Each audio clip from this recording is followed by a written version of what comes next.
Hello, and welcome to Tap That, the show where we share everything we know about Magic the Gathering, which is probably wrong. That's okay. But fun to talk about It's anyway. fun anyways, that's right. I'm Leslie. And I'm Shauna. And we are here to talk to you about some of the latest news in the Magicverse. So, yeah, let's get started. Pretty exciting stuff. What's going on, Shauna? Well, the very first ever Mythic Invitational happened this weekend. Right. And that combined, it was really cool because it took people that had qualified on Magic Arena, which is an online game of Magic, and pro players. So a lot of them were streamers that people are familiar with. Some were just challengers that had done really well in Arena and just got there. So then they played at, I think it was in Boston. Did you play in the Mythic Invitational? I wish. You're pretty awesome.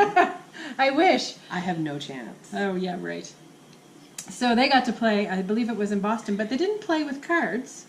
They played on computers, which was really, really cool. I wasn't sure what to expect, so I watched it too. I thought it was really interesting. I didn't get to watch the whole thing, so I watched highlights. Yeah. But I wasn't sure how they were going to do it, if they were going to actually do the esport thing where you're sitting there and playing the video game next to each other with headphones, and sure enough, that's what they did, which was kind of neat. Because they definitely could have gone the other way. They could have said, okay, you built these decks, let's play them in paper. Real life, yeah. Which is interesting because the way that Magic Arena works for pulling and shuffling and things like that is not the same on paper. No. I don't know any of you Nobody's out there. ever been frustrated with that out there. Probably not. No. You haven't had hands No full of mana frustration. or only 2 mana for the entire game. Yeah. Has that ever happened to you? Happens to me all the time. All the time. Anyway, I thought it was really neat to see, and it was actually easy to kind of watch but not watch because I played so many of those decks already on Arena that it was like, oh, okay, well, you're playing that deck, I have that deck, how did you get there and I'm not? Exactly, I know, right? Maybe they're better. Wait a minute. Maybe they're better players. I don't know. Could be. Probably. I Probably. think, what did my husband see? He saw the total number of Arena games that this one guy had, and I think it was like 20,000 or something. It was just... I can't play that just many games. stupid. I play A lot my of games. 10 to 15 a day just to kind of do my quests and get some stuff out there. Then I'm like, all right, I'm done. I don't want to play the same deck again because you can't win with new decks. It feels like on Arena, but that's another video and another podcast altogether. So, another thing that happened this weekend that was super exciting was an article with a really fun trailer for War of the Spark. Did you happen to watch that? Yeah, I watched it a couple times actually, and I'm like, you have to watch this to my husband and son, and yeah.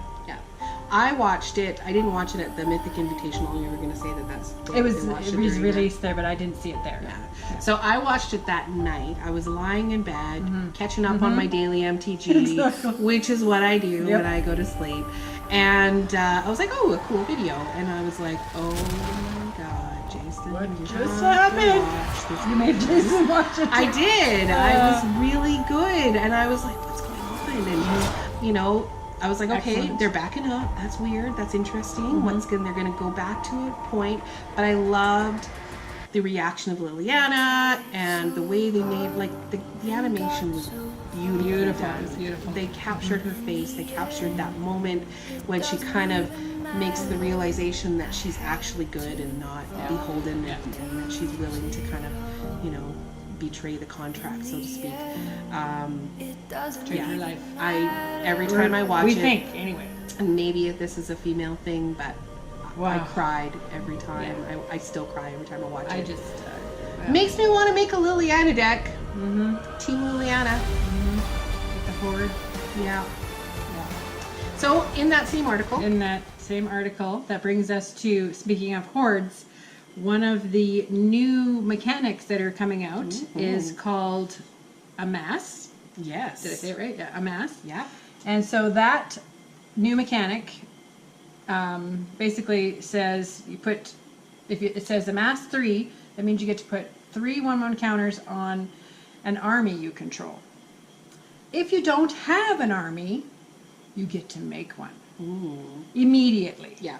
So you get a 0/0 token, and you get to put that 3 counters on that right then. Mm-hmm. So And then if you already have an army, if you already have an army, you Then put that many counters, counters on on it. it. Yep, and it just so instead of keeps growing. creating a bunch of tokens that are all like 3/1/1 tokens, you just keep building up. Keep building this that one army. hopefully becomes a 2020. Yeah. Now, if you can find some way to give it trample, then that is awesome. I might know a few green tricks to do that. Maybe. Yeah. Yeah. So then there was also 2 other Yep. mechanics released in that same article. Old mechanics that are Yes. going to be brought back, so to speak. The first one is proliferate, which I'm sure you hate. Oh, you're so Yeah, I not hate it. excited about proliferate No, at all. not at all. I never use counters in any decks Counter that I have. queen.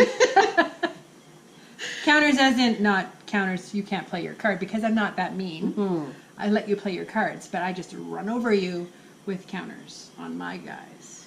So proliferate, Yes. just so that our viewers know, for some of those people that might be new to the game, and I think it's important for us to share that stuff, because I think a lot of times, I'm going to go aside, I think a lot of times you Magic players, and myself included, we just throw out these terms words. that have been around forever and ever, and new players just pretend they know what's happening and they nod and just say nod. yes, but they have no idea. So, Yeah. proliferate is actually Comprehensive Rules 701.26. And basically, it means that you choose any number of permanents and you put one counter on each of those, or an additional counter on each of those of the same kind of permanent or counter that was on that permanent. So if it has a 1/1 counter, it gets one more 1/1 counter. If it has a -1 counter, you add one more -1 counter. If it's a player and they have a poison counter, you add one more poison counter. So there is about one planeswalkers? change. Yeah, you could Planeswalkers use too. it for loyalty as well, and you choose which creatures you want to put it on. Okay.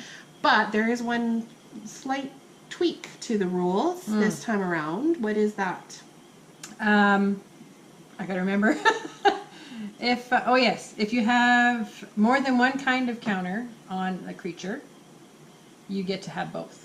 You don't have to choose. Yeah, so in the previous rules, Yeah. you had to choose. So if it was a -1 counter and a +1 counter, you could decide, well, it's my creature, I'm going to give it +1 counters. If it's your creature and it has both now, then you just automatically get both. So you probably wouldn't choose that creature because it would just negate it.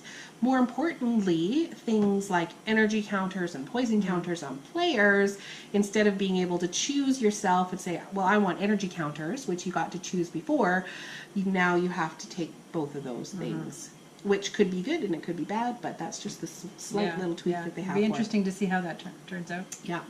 And then, of course, the rule that everyone loves to hate, affinity, is coming back. There's lots of articles out there of it being the biggest mistake the Magic ever made, and some people really? just Okay. absolutely love it. So just doing a little reading on that. Very interesting. So what is affinity? Well, it basically means that you can, if you decide artifacts, for example, your artifacts can cost one less. If you choose that. Yes, if you have affinity for something, For artifacts, then you get to. then whatever you have affinity for, Yeah. So- all spells cost one less for each of those things. So you the control. kind of scary situation is that suddenly you've got a whole bunch of artifacts that could potentially be free. Yeah. It's mostly used for artifacts. Dinosaurs might be good. Because there's a lot of big dinosaurs out there. So the more dinosaurs you control, the less things cost, which would be great for some of those big dinosaurs that you want to play, which are still standard legal right now. So Yeah. that might be fun. But for the most part, people use it for artifact decks. I would love to hear what you guys use it for, and what you're planning on using it for, what you're excited about. I think it's mostly going to be used for artifacts in this set, so we'll see what's coming down the pipes, especially with the buy a box promo, which we'll talk about some of the fun spoilers and things like that came out this weekend. So yeah, actually, speaking of spoilers, it was spoiler day today. So what do you think of those spoilers?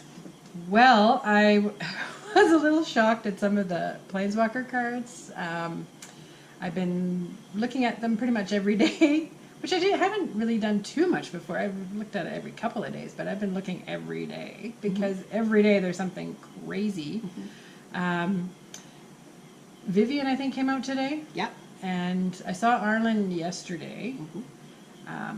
I like my green planeswalkers a lot, so I was pretty excited. Counters much? To see to see Vivian.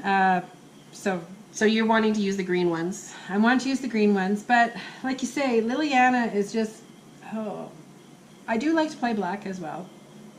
One of the black and white cards that came out, it was either last night or today, that, how does it work? Let me see it. Sorry, I'm just going to find it here. Because it's crazy, especially for my sheet. my Teysa deck that I'm playing with right now. And those of you who don't know, Teysa is a black and white creature. Maybe it's not on this. Anyway, it's 1 black and 1 white mana. But again, when a creature dies, whenever one of your creatures dies, you lose a life. No, you gain a life, and the other person loses a life.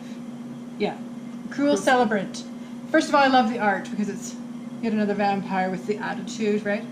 Strong female. Yes, you know me.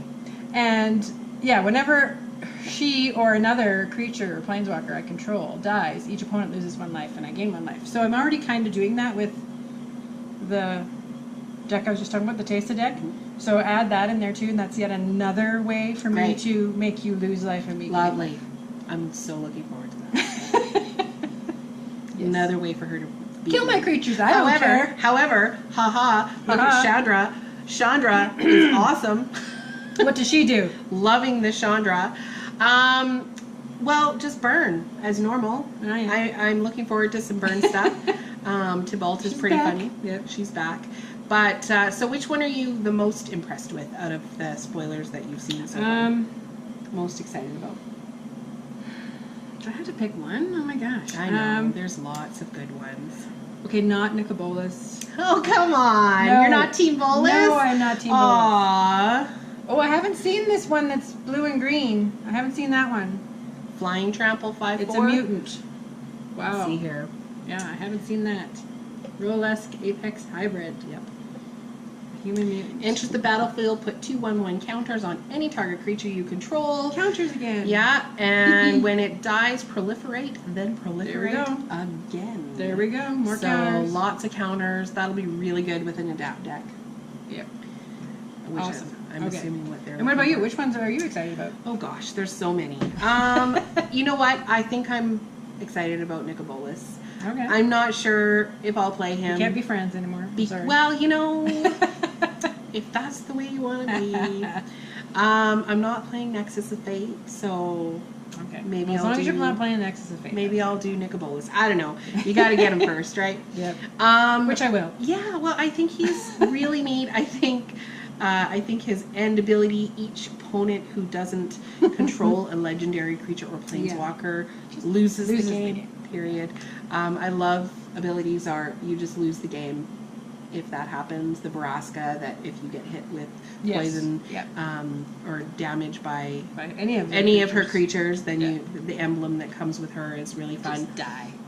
But I do actually think that Jace's ability is really neat too. So we see the very end -8 ability for him is draw 7 cards. Then if your library has no cards in it, you win the game, which is kind of fun. Go ahead and mill me. Yeah, so it's like a mill yourself deck. Okay. Which, I mean, people will know what you're doing as soon as you start doing it. So they'll want to kill you before you get to that stage. Really neat and limited when you have a 40-card deck or even in a league or something like that. True, hey? Yeah. So I think pretty quick to do. Yeah, I think that'll be really neat to see if we get any of that stuff. Wow. Yeah, I think overall, I think this is going to really shake things up. Like one of our friends was asking what kind of decks we're thinking of building, and I don't even know. I really don't, because there's just so much fun stuff in here. Right? Like, it's just going to be so fun. Like, I like to play a million different decks. I think I have like 25 different decks on Arena, for example, and I don't know how many that I have in real life, but there's a giant growth. Oh, there's a giant growth. But did you see the artwork on it? It's amazing. Really, Look really at the cute puppy dog. Yeah, he's All adorable. right. This is inspired by the Global Series. The artwork is inspired by this. So I really like that they've taken, number one, at least one of the Planeswalkers from the Global Series, and brought it into this set. And they've brought some of the artwork or some of the inspired artwork from that set as well. Cool. Really neat kind of thing. So all in all, spoilers are good. We'll keep looking at spoilers and hopefully updating you on what we think that's probably wrong in weeks to come. But it's fun. We're all here to have fun. That's right. So yeah, thanks for stopping in, and we'll Thank see you. you next time. All right. See you later.